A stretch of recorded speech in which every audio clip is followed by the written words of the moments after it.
बिस्मिल्लाहिर्रहमानिर्रहीम अस्सलाम वालेकुम। मैं आपका दोस्त गुलाम मुर्तज़ा, तुसीं वेख रहे मुर्तज़ा टीवी।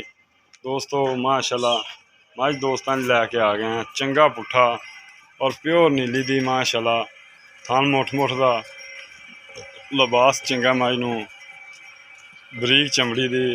अजे किन्ने दिन लै जाएगी? 4-5 दिन काढ़ी जाएगी।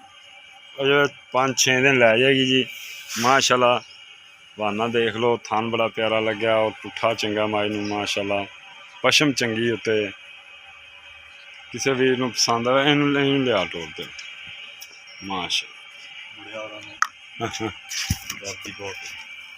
माशाल्लाह।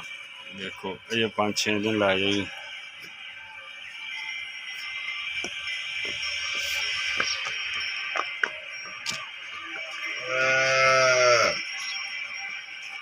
किसी वीर नूं पसंद आवे फोन नंबर 0344 69 80 676 व्हाट्सएप में बनी हुई है पूरा लिया उरा।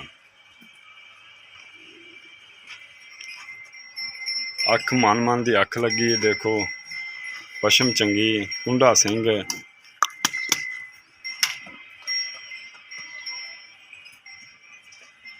सुबह दूसरा। हाँ जी, दूसरा हुआ।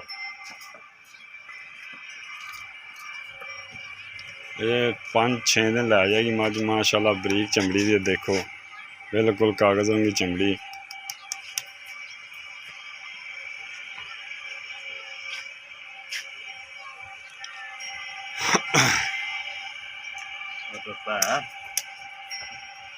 मुझे तो लगा कि लाया